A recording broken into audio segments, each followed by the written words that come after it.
You've heard of President Truman, the man who dropped the bomb and ended World War II. But did you know he had a sister who ran a 600-acre farm during wartime, and a brother who turned down Washington, D.C. just to stay in Missouri? Today, we're pulling back the curtain on the two siblings of one of America's most consequential presidents. Number 2. John Vivian Truman, born April 25, 1886. The man who liked things simple and close to home. But don't let the modest lifestyle fool you.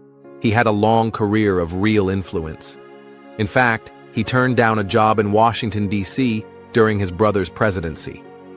His response? I had no danged reason to go to Washington.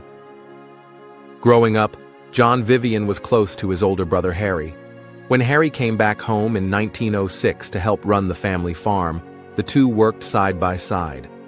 Together, they managed the land, raised cattle, and developed a mutual respect that lasted a lifetime. Even after leaving full-time farm work, John Vivian never truly left the land. He maintained strong ties to Grandview, even after joining the Federal Housing Administration, FHA, in 1935. John joined the FHA before Harry hit it big in politics, so it's safe to say he earned his stripes on his own. By 1945, he was assistant director. In 1948, after his brother became president, he was promoted to district director for Western Missouri. That promotion might have raised a few eyebrows, but John Vivian didn't use his brother's fame as a springboard. He stayed local, managed housing programs, and helped shape post-World War II housing developments in a region that was undergoing massive changes. You'd think being the brother of the President of the United States would make you crave the spotlight. Not John. When offered a higher role in D.C., he flat out refused. He liked his job, his land, and his life in Missouri.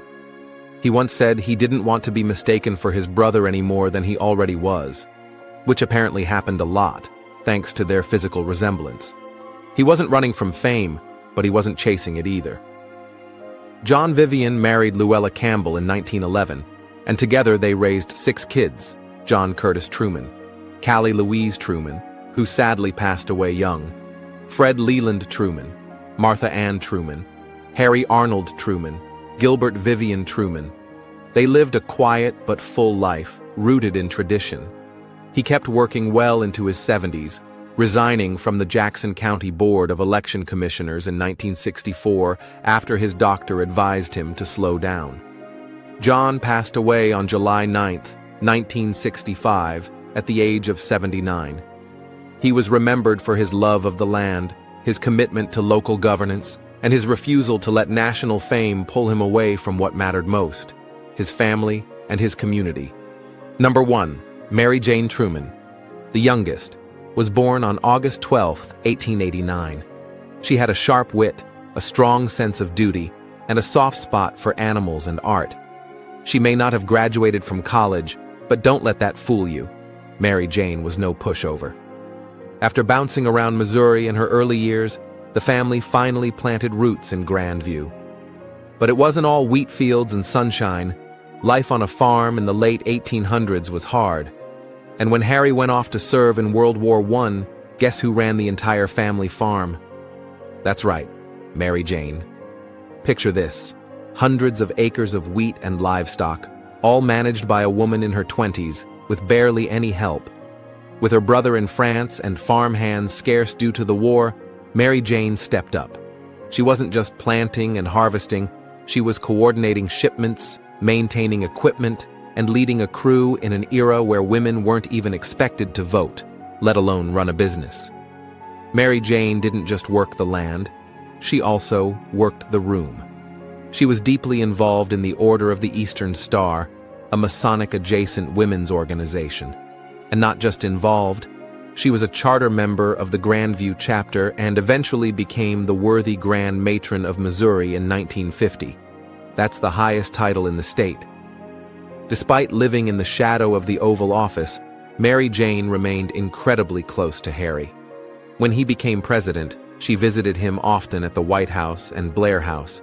In fact, she once got mistaken for a maid while walking through a hallway there, something she laughed about later. Her opinion mattered to her brother. Harry even named his only child Mary Margaret, partly in her honor. He'd send her drafts of public statements just to hear what she thought. He may have been the commander-in-chief, but she was his personal compass.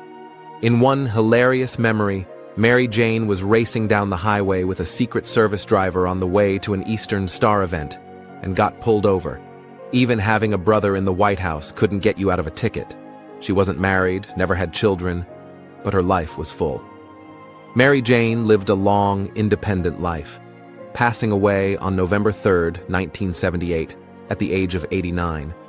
She was buried in Forest Hill Cemetery in Kansas City, right alongside other members of the Truman family. While Harry made decisions that shaped the world, Mary Jane and John Vivian shaped the lives around them, in towns, churches, farms, and offices that never made the front page.